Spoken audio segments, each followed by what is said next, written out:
एक ऐसा पेशेंट जो 10 सालों से हाइपरटेंशन की गोलियों पे है, 20 सालों से डायबिटीज की दवाइयों पे है और कुछ समय से इंसुलिन पे। ऐसे पेशेंट की हार्ट की आवाज, heart sound, you can call it abnormal heart sound.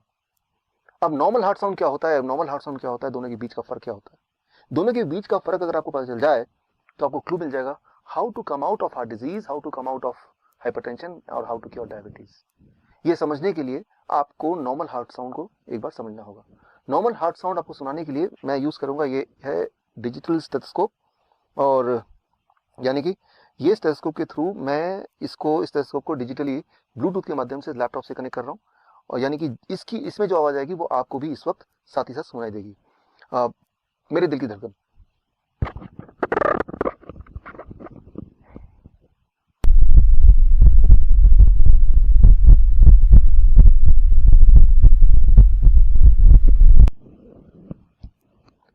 अभी जो आपने आवाज सुनी ये है नॉर्मल हार्ट साउंड।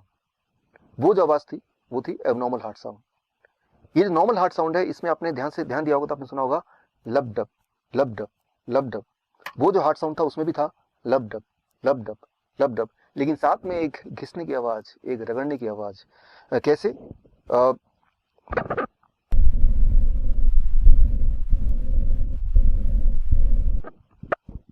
ये जो आपने आवाज सुनी रगड़ने की, घिसने की, वो जो आवाज है, वो आवाज अगर आप एलिमिनेट कर पाए, उसको अगर आप एडिट कर पाए तो हार्ट डिजीज खत्म हो सकता है, हाई ब्लड प्रेशर खत्म हो सकता है, डायबिटीज से छुटकारा पा सकते हैं। लेकिन ये कैसे करें, उसको समझने के लिए आपको एक सवाल का जवाब अंडरस्टैंड करना होगा। सवाल ये लब डब की आवाज आती कैसे है, ये आती कहां से है? एक्चुअली हमारे बॉडी में वॉल्व्स हैं, वो वॉल्व जब खुलते बंद होते हैं तो उसकी आवाज है। एक सवाल मेरा आपसे, हमारे बॉडी में कितने वॉल्व्स हैं?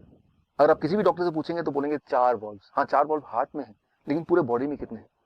A 4 valves, B less than 100 valves, C less than 200 valves, D more than 250 valves. The right answer is, आपको जान के हैरानी होगी कि हमारे पूरे बॉडी में करीब 250 से भी ज्यादा वॉल्व्स हैं, including the 4 valves in the heart. और वो सारे वॉल्व्स बिखरे हुए हैं, अलग जगह फिट हैं हमारे ब्लड वेसल्स में। हमारे ब्लड वेसल पाइप की तरह है, कुछ हैं जो बहुत बड़े, अबाउट 2 सेंटीमीटर, कुछ है जो बहुत ही छोटे। लेकिन सारे ब्लड वेसल को एक के बाद एक लगा दें तो करीब 1,00,000 किलोमीटर, यानी कि पृथ्वी का 2.5 चक्कर के बराबर। और उन ब्लड वेसल के बीच में अलग अलग जगह पे फिट हैं वॉल्व्स। वो वॉल्व्स की मैकेनिज्म अगर आप अंडरस्टैंड कर लें तो बात सामने थोड़ी क्लियर हो जाएगी। उसको अंडरस्टैंड करने के लिए आप मेरे इस एक्सपेरिमेंट पे गौर कीजिए। एक छोटा सा एक्सपेरिमेंट मैं आपको करके दिखाता हूं, so that you understand what is valve and you understand the solution, how you can get cured of hypertension, of diabetes, of heart disease within few days.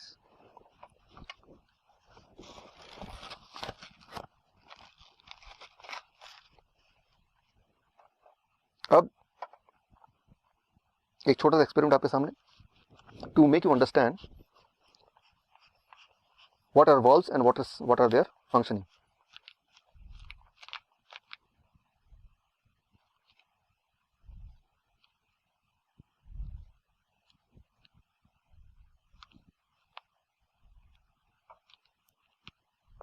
अब आप ध्यान देखेंगे तो आप देखेंगे यहाँ पे ये है ब्लड वेसल, और इसी तरह से पूरे बॉडी में ब्लड वेसल फैले हुए हैं। अब मैं अपने एक फिंगर से ब्लड वेसल के यहाँ पे मैं इसको अगर मैं जोर से दबाऊं तो ये ब्लड वेसल्स के ब्लड के फ्लो को मैं रोक रहा हूँ, और जो ब्लड इसमें भरा हुआ है उसको मैं अपने थंब से पुश कर रहा हूँ। मैंने इसको पुश कर दिया। अब पुश करने के बाद अगर मैं थंब हटा लेता हूँ तो ये ब्लड वापस नहीं आया। ये ब्लड वापस क्यों नहीं आया? क्योंकि यहाँ पे एक वॉल्व है, वो वॉल्व रोक रहा है ब्लड को वापस आने से। इसका मतलब वो वॉल्व अपना काम ठीक से कर रहा है। सो अब मैंने यहाँ से ये हटा दिया, अब धीरे धीरे ब्लड यहाँ से दोबारा, आप देखेंगे दोबारा से ये फ्लो होने लगा। This is called a normal functioning of valve. लेकिन कुछ पेशेंट्स में, कुछ केसेस में वॉल्व अपना काम ठीक से नहीं करती, यानी कि वॉल्व ब्लड को अपोजिट डायरेक्शन में फ्लो करने से रोक नहीं पाती ठीक से, जिसे कहते हैं वॉल्व रीगर्जिटेशन। और ऐसे में आती है सारी परेशानियां। इसको जरा समझें। हमारा जो ब्लड वेसल है उसमें ब्लड फ्लो होता है जिसके माध्यम से ऑक्सीजन फ्लो होता है, जिसमें शुगर फ्लो होता है, कोलेस्ट्रॉल फ्लो होता है, कैल्शियम फ्लो होता है, मिनरल्स एंड विटामिन फ्लो होते हैं, वेस्ट मटेरियल फ्लो होते हैं, इम्यूनिटी फ्लो होती है, पूरे हमारे बॉडी का ट्रांसपोर्टेशन सिस्टम। और कुछ लोगों के केस में उस ट्रांसपोर्टेशन सिस्टम में, यानी कि ब्लड वेसल में, कहीं कहीं गड्ढे होने लगते हैं। और जिसकी वजह से शुगर का फ्लो ब्लड में ठीक से नहीं हो पाता, शुगर ब्लड में ठहरा रहता है, और तब अगर वो ब्लड आप लेते हैं, ग्लूकोमीटर में डालते हैं, तो हाई ब्लड शुगर दिखाता है। या फिर कुछ केसेस में वो गड्ढों में कोलेस्ट्रॉल जम जाते हैं, कैल्शियम जम जाता है, जो ब्लॉकेज बन जाता है, और ब्लॉकेज बनने से ये जो ब्लड वेसल की जो डायमीटर है वो थोड़ा कम हो जाता है। Less diameter means more pressure, high blood pressure. और आप हाई ब्लड प्रेशर की दवाइयां लेते हैं, वो दवाइयां इन गड्ढों को ठीक नहीं करता, उन ब्लॉकेज को नहीं छेड़ता। वो दवाइयां क्या करती हैं, आपकी हार्ट को कमजोर कर देता है ताकि प्रेशर कम हो ब्लड का, यानी कि वो एक प्रॉब्लम और जोड़ देता है। वो ब्लॉकेज को तो ठीक करता ही नहीं है, ऊपर से आपकी हार्ट को कमजोर कर देता है। सिमिलरली ब्लड शुगर की जो दवाइयां आप लेते हैं, वो क्या करता है, शुगर को ब्लड से निकाल के कहीं और छुपा देता है, हार्ट में छुपा देता है, किडनी में डाल देता है, आंखों के पीछे छुपा देता है, और जहां भी वो छुपाता है वो वाला ऑर्गन धीरे धीरे सड़ने लगता है। इसीलिए वो पेशेंट जो हाई ब्लड शुगर के पेशेंट है, जो डायबिटीज की गोलियां कई कई साल तक लेते हैं, वो अंधे हो जाते हैं, उनका हार्ट काम करना बंद कर देता है, उनका किडनी फेल होने लगता है, उनके एम्पुटेशन होना मजबूरी हो जाती है, क्योंकि वो पार्ट सड़ जाता है, सड़ने लगता है। यूं मानो कि आपका घर है और आप झाड़ू लगा रहे हैं, और जो कचरा है वो डस्टबिन में ना डाल के, उसको बाहर ना फेंक के, आपने उसको बेड के नीचे छुपा दिया, आपने उसको अलमीरा के अंदर छुपा दिया।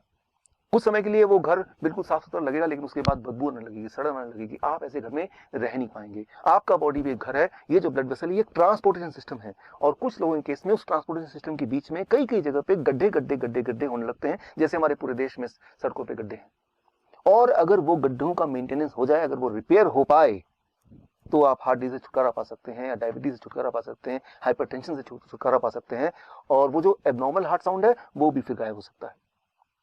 लेकिन उसके लिए क्या करना होगा, गड्ढों को भरने के लिए अनफॉर्चुनेटली अभी तक ऐसी कोई दवा नहीं आई जो कि उन गड्ढों को भरे।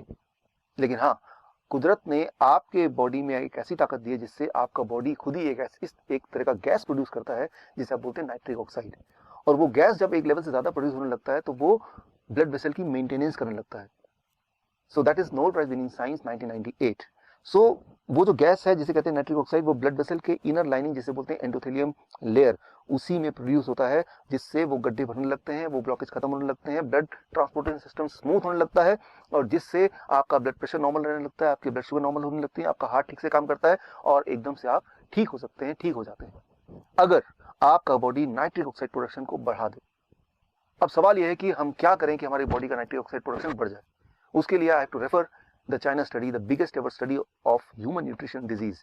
ह्यूमन न्यूट्रिशन डिजीज के बीच का जो कनेक्शन है, उसका सबसे बड़ा जो स्टडी है, जिसे बोलते हैं चाइना स्टडी, जो 2005 में रिलीज हुई थी, उस स्टडी के अनुसार कोई भी इंसान अगर whole plant food in its natural state में अगर खाने लगे, तो कुछ एक दिनों में ये जो लाइफस्टाइल डिजीज है उससे वो आजादी पा सकता है। लेकिन इसको मैं आपको समझाता हूँ 3 सिंपल स्टेप में, how to implement the China study recommendation in your life in 3 step, so that you can be free of lifestyle disease including hypertension, including diabetes, including heart disease within few days. Those 3 steps are, as you can see on the screen. Step 1, 12 बजे तक जो भी कुछ आप खाएं वो हो सिर्फ और सिर्फ फल, फ्रूट्स एंड फ्रूट्स। कोई भी 3-4 तरह के फल, वो मीठा हो, खट्टा हो, कैसा भी फल, वो केला हो सकता है, आम हो सकता है, चीकू हो सकता है, अमरूद हो सकता है, जो भी फल आपको पसंद हो, 3 से 4 तरह का फल जो अवेलेबल हो लें, और वो एज ए ब्रेकफास्ट खाएं। कितनी quantity, it depends on your body weight. Let's say my body weight is 70 kg, into 10, 700 grams or more of 4 kind of fruits, 3 to 4 kinds of fruits of your choice। एक बार में खाएं, 2 बार में खाएं, 4 बार में खाएं, 12 बजे तक आपको खाना है सिर्फ और सिर्फ फल, फल और फल। जितना ज्यादा खाएंगे उतना अच्छा रहेगा भाई। नो रोटी, नो चपाती, नो चाय, नो ब्रेड, नो बिस्किट, सिर्फ और सिर्फ फल, फल और फल, भरपूर खाना है। अब लंच, जब भी आप लंच में बैठे 2 प्लेट लेके बैठे, प्लेट 1 एंड प्लेट 2। प्लेट 1 में 4 तरह के ऐसे वेजिटेबल जो आप कच्चा खा सकते हैं, खा सकें, जैसे टमाटर, मूली, गाजर, ककड़ी, सो ये इस तरह के, या खीरा, इस तरह के सब्जियां आप लें, 4 जो कच्चा खा सकें, और जो कच्चा नहीं खा पा रहे हैं क्योंकि उनके दांत कमजोर हैं तो वो थोड़ा स्टीम कर सकते हैं। कच्चा ज्यादा फायदेमंद है, लेकिन अगर नहीं खा पा रहे हैं किसी वजह से तो थोड़ा स्टीम कर सकते हैं। 3 से 4 तरह की ऐसी सब्जी जो कच्चा खा सकें या स्टीम करके खा सकें वो लें। और कितना खाना, it depends on your body weight. That is my body weight is 70 kg into 5, that is 350 grams और मोर, या फिर उससे ज्यादा, 3 to 4 kind of vegetable। This becomes your plate 1। पहले आपको प्लेट 1 इतना खाना है, और इतना खाने के बाद अब प्लेट 2। प्लेट 2 में आपके घर का बना हुआ रोटी, सब्जी, दाल, चावल, vegetarian food with less oil and less salt. कितना खाना है, जितने में आपका पेट भर जाए। आपको लग रहा होगा कि इतना सारा प्लेट 1 यानी कि रॉ वेजिटेबल खाने के बाद क्या मैं प्लेट 2 खा पाऊंगा? पहले 2-3 दिन में शायद नहीं खा पाएंगे, लेकिन उसके बाद आप नोटिस करेंगे कि जितना ज़्यादा प्लेट 1 खाएंगे उतना आपका एपिटाइट बढ़ेगा, उतना आपका हंगर बढ़ेगा, उतना ज़्यादा आप प्लेट 2 भी खा पाएंगे। यानी कि आपकी जो बॉडी की मेटाबॉलिज्म है वो रेट बढ़ जाएगी, आपकी जो खाने की कैपेसिटी वो बढ़ जाएगी और आपका जो एनर्जी लेवल है वो भी बढ़ जाएगा। सो मैं आपको कोई चीज़ मिस नहीं करने बोल रहा हूँ, मैं सिर्फ ये बोल रहा हूँ कि आपके एक्चुअल लंच से पहले प्लेट 1 यानी कि रॉ वेजिटेबल वो भी एक पर्टिकुलर मात्रा या उससे ज़्यादा अकॉर्डिंग टू द फॉर्मूला, जैसे मैंने बताया आपका बॉडी वेट इंटू 5, ये है आपका लंच। डिनर का सिर्फ 2 रूल है। पहला रूल कि डिनर हमेशा 7 बजे से पहले फिनिश करने की कोशिश कीजिए, और दूसरा रूल डिनर में भी आपको वही करना जो मैंने आपको लंच में बताया, वो है plate 1 end plate 2। Plate 1, 3 to 4 kind of vegetable in raw form, about your body weight into 5, that many grams, and then you can eat vegetarian meal with less salt and less oil as much as you want, right? So ये तीनों step, breakfast, lunch and dinner, right? So ये तीनों main meal, जो step 1 है breakfast, step 2 lunch and dinner में आपको ये करना है। अब final step that is step 3, क्या नहीं करना है। सिर्फ 2 ही चीज मैं छोड़ने बोलता हूँ, एक है नो एनिमल फूड। कोई भी ऐसा फूड जो एनिमल से आता हो उसको आपको नहीं लेना है, जैसे दूध, दही, मक्खन या लस्सी या अंडा या चिकन या फिश, इनको आपको नहीं लेना है, बिल्कुल जीरो कर देना है। एंड नंबर 2, कोई भी ऐसा चीज जो पैक्ड फॉर्म में हो या रिफाइंड फॉर्म में हो या डब्बे में हो, जैसे बिस्किट या ब्रेड या रस्क या नमकीन, इन चीजों को आपको नहीं लेना है। ये सिर्फ 2 चीज छोड़नी है। और हाँ, एक चीज और जोड़ लीजिए, रोज अपने बॉडी को करीब 40 मिनट सनशाइन दिखाई, 30 से 40 minute you expose your body to sunshine, that becomes your step 3। If you follow these 3 steps, अगर आप ये 3 steps आप follow करते हैं, so within the first 3 days your blood sugar will start coming to normal, यानी कि you will be forced to stop the medication, you will be forced to taper the insulin। अगर आपने insulin कम नहीं किया या खत्म नहीं किया, so you may land up in a hypoglycemic state and that itself is very dangerous। Within the first 7 days your blood pressure will start reducing, आपका blood pressure कम होने लगेगा 7 दिन के अंदर, यानी कि आपको ब्लड प्रेशर की दवाइयाँ छोड़ना पड़ेगा, आपकी मजबूरी हो जाएगी छोड़ना। Within 1 month आपका एंजाइना यानी कि चेस्ट में जो पेन है वो खत्म होने लगेगा, ऑलमोस्ट खत्म हो जाएगा 1 महीने के अंदर। आप जब चढ़ेंगे 3 मंजिला भी तो आप हाफेंगे नहीं, पहले 3 बार रुकना पड़ता था, तो आपको 1 बार भी रुकना नहीं पड़ेगा। और हाँ, वो जो हार्ट साउंड था, एबनॉर्मल हार्ट साउंड, वो घिसटने वाली साउंड, वो भी अब नहीं आएगी, वो भी अगर आप स्टेथोस्कोप से सुनेंगे वो भी नहीं होगा, वो गायब हो जाएगा। So that will happen with in the first 1 month। Your angina will go, your heart disease will go, that abnormal heart sound will also vanish, right? So that you can expect with in 1 month। With in 2 months your thyroid will become normal, यानी कि thyroid की दवा आपको छोड़ना पड़ेगा या उसको taper down करना पड़ेगा। और अगर आपने ऐसा नहीं किया तो हाइपोथायराइड का हाइपरथायराइड भी हो सकता है, जो कि अगेन एक बहुत बड़ी प्रॉब्लम है। And with in the first 3 months आपका बॉडी वेट नॉर्मल रेट में आ जाएगा, यानी कि normal BMI in a healthy weight category में आ जाएगा। And this all will happen with in the first 3 months of following this diet in these 3 steps. कई बार मेरे पास patient आते हैं, वो बोलते हैं डॉक्टर साहब मैंने आपकी रिकमेंडेशन को फॉलो किया और 3 महीने के अंदर मेरा ब्लड शुगर, मेरा ब्लड प्रेशर, मेरी हार्ट डिजीज, बॉडी वेट हर एक में फायदा हो गया, अब मुझे इस डाइट पे कब तक रहना है। मैं उनको एक ही उदाहरण देता हूँ, और वो उदाहरण ये कि मान लो कोई आदमी आपके पास आता है पूरी तरह से कीचड़ से लथपथ, आपको बोलता है कि मुझे साफ होना है, मुझे क्या करना है। आप बोलेंगे जाइए जाके नहा लीजिए। वो नहा के साफ सुथरा क्या आता है, बोलता है कि मुझे कब तक नहाना है। अरे भाई, जब तक आपको साफ रहना है, यानी कि जीवन में हर दिन। सिमिलरली आपका जो ब्लड वेसल है वो रोज ही टॉक्सिन उसमें भर जाते हैं, जम जाते हैं, और रोज ही उसकी मेंटेनेंस होने की आवश्यकता होती है, यानी कि रोज ही आपके बॉडी में नाइट्रिक ऑक्साइड का एनफ मात्रा में प्रोडक्शन होना बहुत आवश्यक है। और वो तभी हो सकता है जब ये डाइट आप लगभग रोज फॉलो करें। हाँ, एक छूट मैं आपको दे सकता हूँ, दैट इज चीटिंग डाइट। हफ्ते में 1 दिन आप कभी पार्टी में जाते हैं, कभी पिकनिक में जाते हैं, कभी कोई बर्थडे एक्सेट्रा में जाते हैं, तो 1 दिन के लिए you can enjoy the flexibility, you can ignore these rules and you can eat whatever luxury food you want to eat। लेकिन वो सिर्फ हफ्ते में 1 दिन, और वो अभी नहीं, आज से 3 महीने तक ये डाइट फॉलो करने के बाद जब पूरी तरह से आप बीमारी से आज़ाद हो जाएंगे, दवाइयों से आज़ादी मिल जाएगी, तब हफ्ते में 1 बार you can go for a cheating diet. यानी कि मैं ये बोलना चाह रहा हूँ कि you are enjoying the social celebration also and you are enjoying the good health also. ये डाइट अगर आप फॉलो करेंगे तो आप बीमार पड़ नहीं सकते, और जो बीमार हैं वो बीमार रह नहीं सकते। This is doctor Biswaroop Roy Chowdhury. All the best. जय हिंद।